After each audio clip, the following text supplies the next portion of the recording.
Welcome back to Behind the Wire on Rebel Radio. I am your host and the president of Washington 3%, Robert Burwell, and going to do a little catching up here. I got several issues we're going to discuss today, so we'll go ahead and get right in it.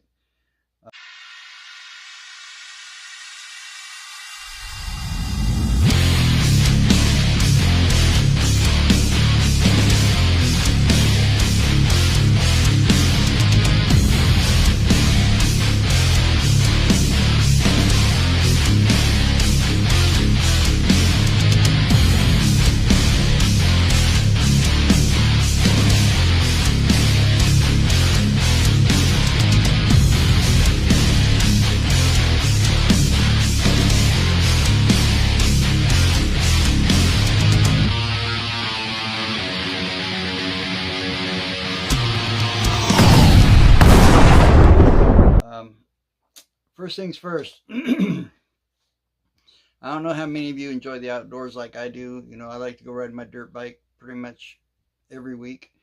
And to do so, not only do I have to license my dirt bike, but I also have to buy a Discover Pass so I can park my truck where I'm going to be riding. Now, Discover Pass, the price was fairly steady for a long time. Then a few years ago, they raised the price a little bit. Well, now they are raising it again this past last April, but it's taking effect this month. And it is going from $30 for a year-long Discover Pass to $45 for a year. That is a 50% increase. 50% increase in buying a pass to park your vehicle on public land that you own, that you also pay taxes to maintain and everything else. Well, now you have to pay $45 a year to park your vehicle in any state areas where you can go enjoy the outdoors, basically. So it's just another tax. And I mean, it's been another tax, you know, to enjoy your public land for a long time. But to go up by 50% in 1 year is just asinine. Why 50%? You know why? I bet I can guess why. Because we passed a record deficit budget this year, even though our elected clown in charge, Mr. Ferguson, swore up and down he was going to not allow any new taxes, and he was going to, you know, try to reduce the budget deficit and all this stuff, reduce spending, reduce budget deficit. Of course he didn't. He presided over the largest deficit in the state's history. So good on them. But yeah, so if you're like me and you like enjoying the outdoors, that's going to cost you 50% more this year than it has in the past. $45 a year for your Discover Pass. So that's good times. Let's see. Our second story we have is the wonderful socialist mayor in Seattle, Mr. Bruce Harrell.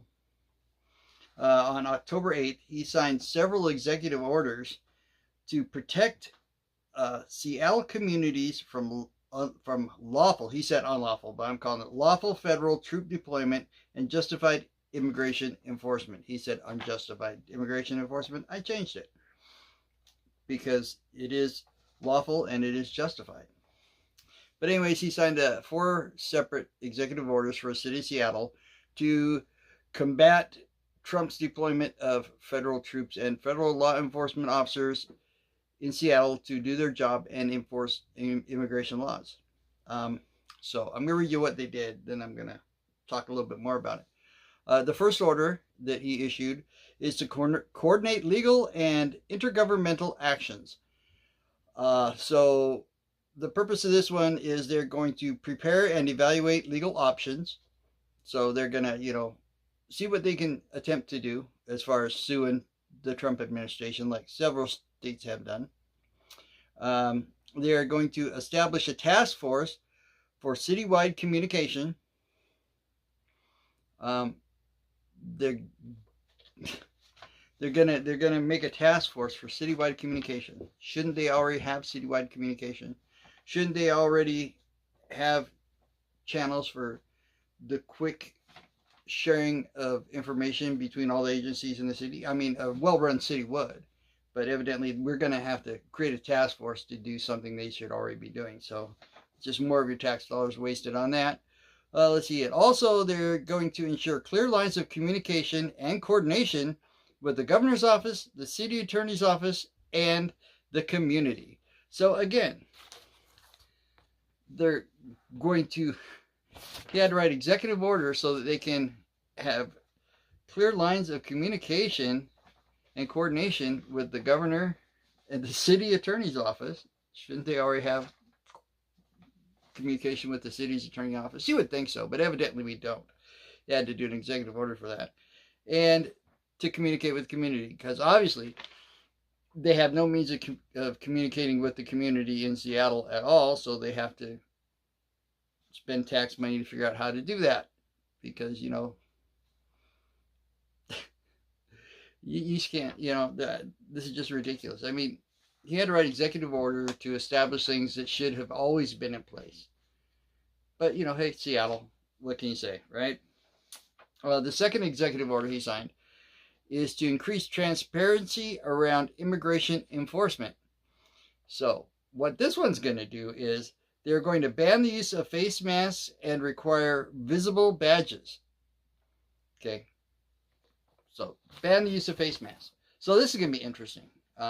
They don't want federal law enforcement to wear face masks because, I don't know, for some reason they think that that's scary or something. I don't know. But in doing so, banning the use of face masks,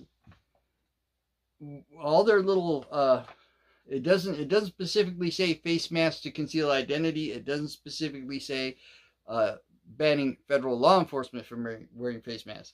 It says they're going to ban the use of face masks and require visible badges. So ban the use of face masks. So they're going to start arresting all their little idiot supporters who are still running around with their little COVID masks on all the time because they're afraid they're going to catch a disease and die. You know, I mean, so it's interesting to see how that one shakes out. But I guarantee you, if we read into that a little bit more, and people pick up on the fact that they're saying wearing face masks is now illegal in Seattle, I don't know, people might start reporting people. So that ought to be fun. Let's see here. What else? Oh, and they have to have visible badges. Well, most of federal law enforcement I see, they're all clearly marked. Says their agency on the back, has a little, you know, embroidered badge on the front with the agency on it. But this is, you know, same thing California did, right? Say they can't wear face masks and they have to have a visible badge, which law only requires that they identify themselves. It doesn't say they have to produce a badge. But anyways, so yeah, it does that. And it's going to prohibit federal law enforcement from staging or conducting immigration operations on city property. So they're saying they can't stage their operations on city property or, meet in like city parking lots or whatever. So I guess they can just block the street off and do their stuff right in the middle of the road and screw up traffic, since the city won't let them meet up in a city parking lot to plan their operations. And they're also trying to say they can't conduct their operations on city property. Yeah, we'll see how that one works out. You know, federal law enforcement can go anywhere they want, and they can't stop them. But you know, this is just all saber rattling, and you know, they're not going to be able to enforce none of this. But anyways, I'm going to continue on here. Let's see. And the last part of the second order will provide Seattle Police Department clear guidance on how to respond to masked or unidentified individuals. So they're going to come up with a policy for Seattle Police on how they're supposed to respond when somebody calls 911 and says there's a mask or an unidentified individual.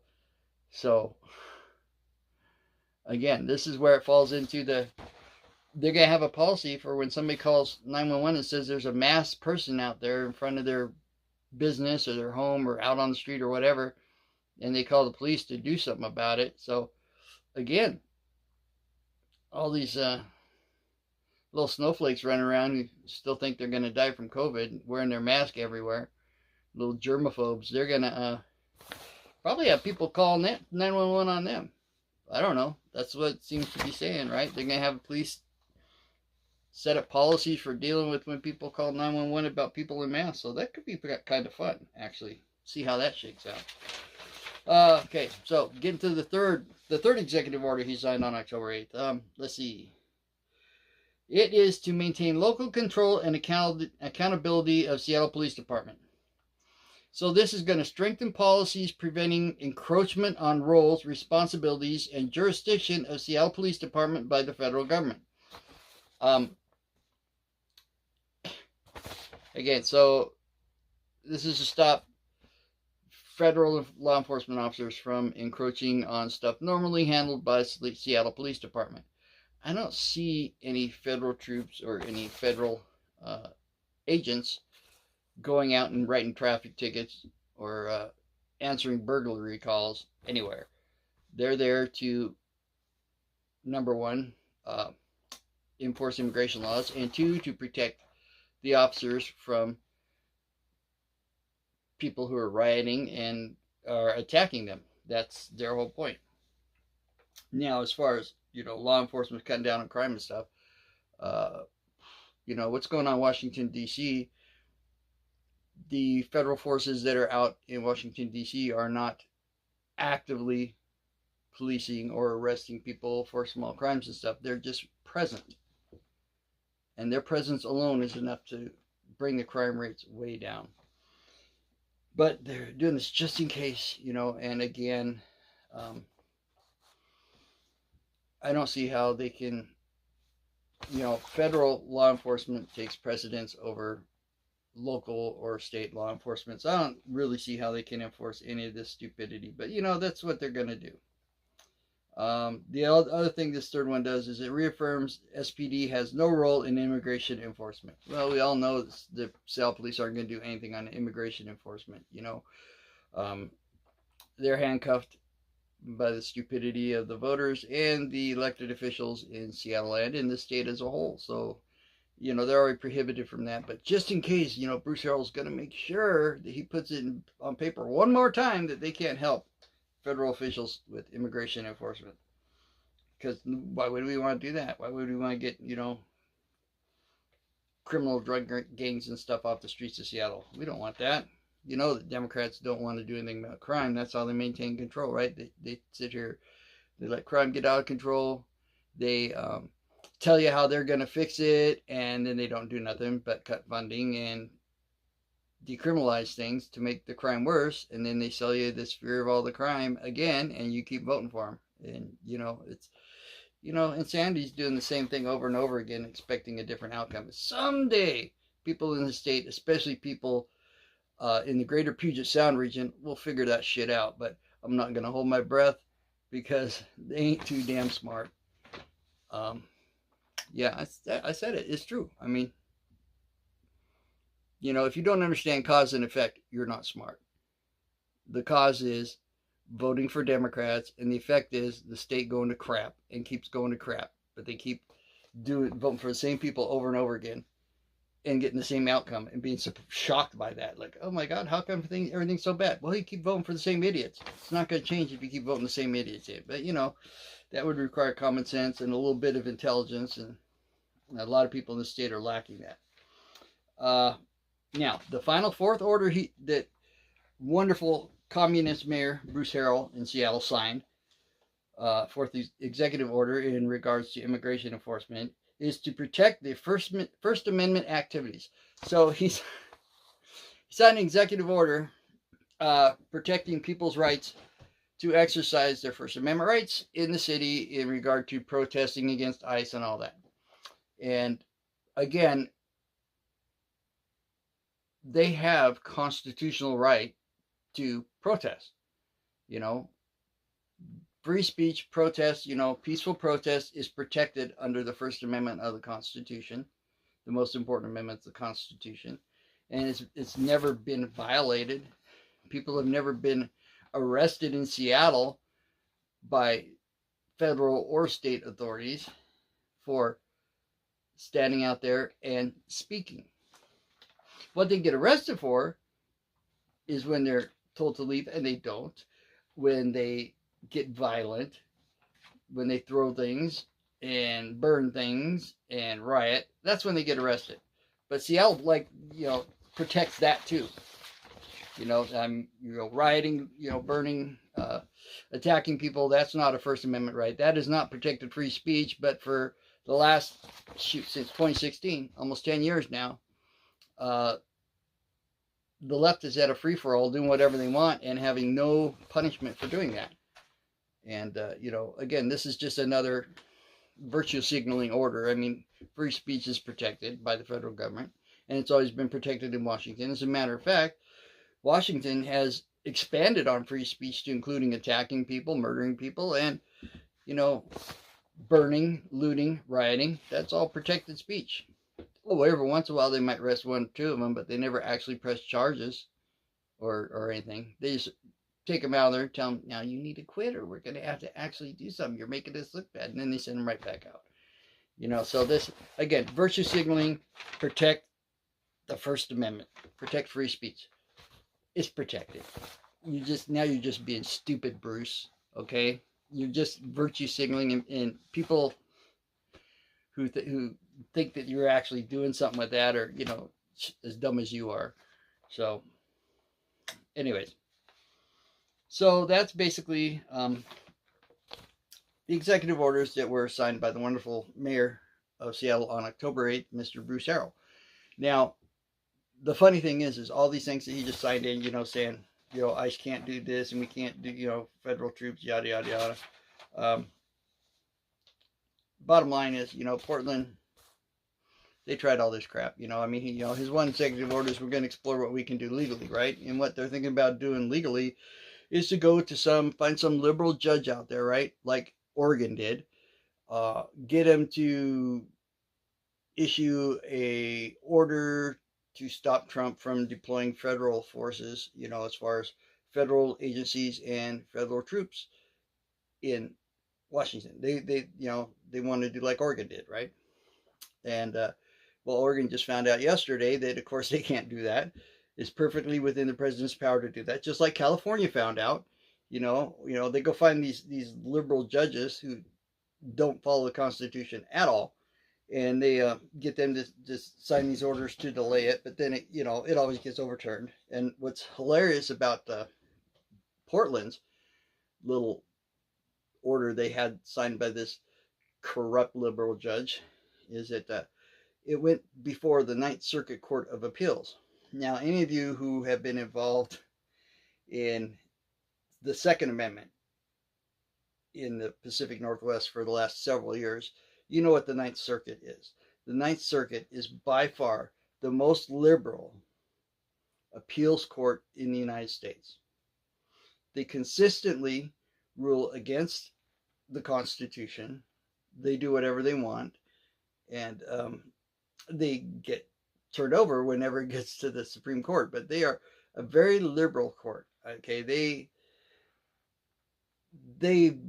very seldom rule on the side of the Constitution and the side of rights, and the powers that are given to the president and executives in the Constitution. They never rule consistent with that. In other words, they're an activist court. The Ninth Circuit is a very activist court, has been for a long time. And Oregon thought they had it made, when the order to stop Trump from deploying troops into Oregon was put in place by their liberal judge. It went before the Ninth Circuit. They thought they had it made. Well, the Ninth Circuit, the Ninth Circuit, okay, most liberal appeals court in the United States, shot Oregon down. I mean, it's so blatantly true what the powers of the president are under the articles that he's working under. I mean, it says right on there that he can do what he's doing. He can deploy the federal troops if he sees fit.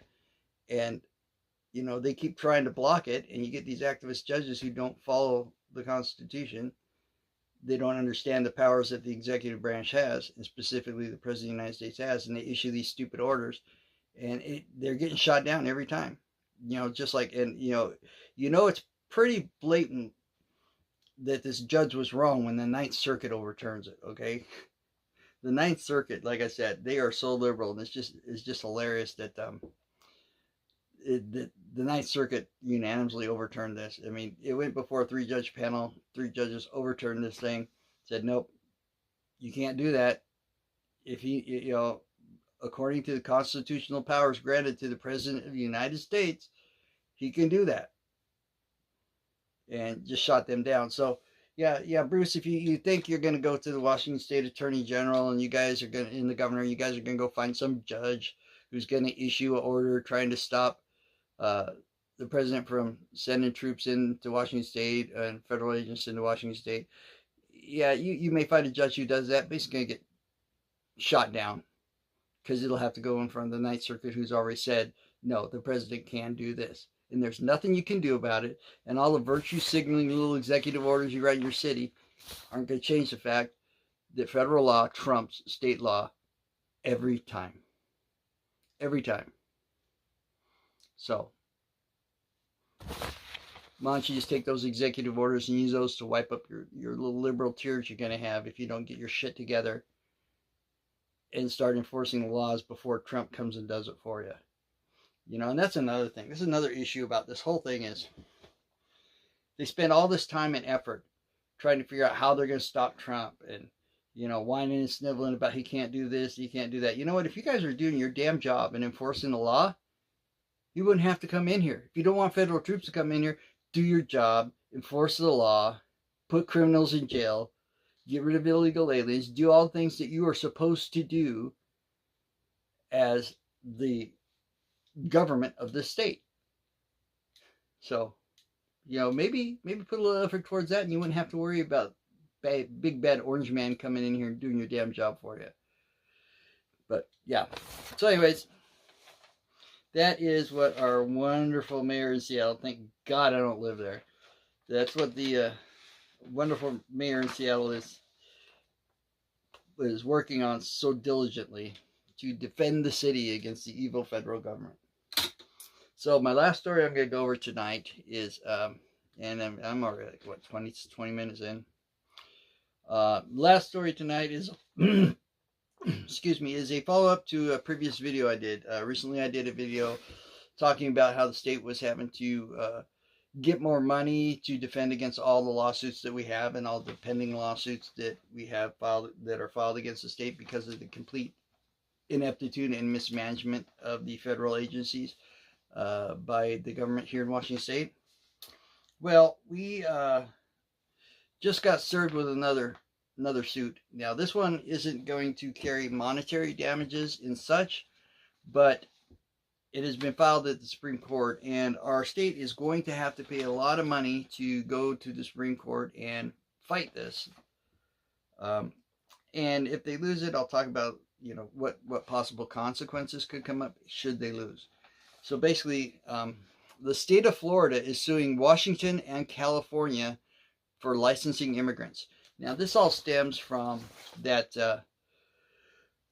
wreck that happened down in Florida, about a month ago now, where that Indian immigrant was licensed by both Washington and California, given a commercial driver's license by Washington and California. He cannot speak English, he cannot read English, but he was licensed by both states to drive a commercial vehicle when he can't even read road signs.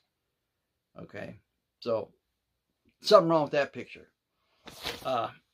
Anyways, but yeah, he did an illegal U-turn on the freeway, and I'm sure most of you have seen the video by now, and he killed 3 people in doing so.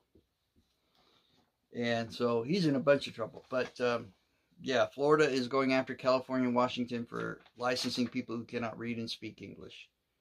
Which, I'm sorry, if you're going to drive something that big and that deadly, you should be able to at least read the damn road signs, I mean, common sense would dictate that, that's a good idea that they be able to read the road signs, things like that, read the laws. But evidently Washington and California, because we're so loving and caring and accepting, we don't feel that we should require people to actually be able to read the laws and the signs before we put them behind, 40,000 pounds of rolling rolling death on the road. So, yeah, anyway, so Florida has filed a suit in the Supreme Court. So, get back to the article. Florida has filed a complaint with the United States Supreme Court against Washington and California, saying damage has been caused as a result of giving commercial licenses to illegals. They go on to state, both states routinely frustrate and hinder federal law enforcement from addressing the immigration crisis and the destruction that accompanies it. So, yeah. They further go on to state in their complaint, federal law requires that states issuing CDLs abide by relevant safety and immigration standards. California and Washington, however, chose to ignore the standards and authorize illegal immigrants without proper training or the ability to read road signs to drive commercial motor vehicles. Okay? Florida is asking the Supreme Court to declare the actions of California and Washington an actionable public nuisance and to issue injunctions against the two states from continuing to issue such licenses to people illegally in America. So again, yeah, so going back to what they said, federal law requires the states issuing CDLs abide by relevant safety and immigration standards. So federally, they're not allowed to give illegal immigrants licenses. But they've done it anyways.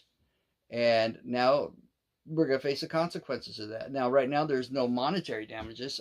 If they do, Supreme Court does give an injunction to Washington and California to stop them from issuing the licenses, declaring that it's illegal for them to do so. The Supreme Court does declare it's illegal for them to do so.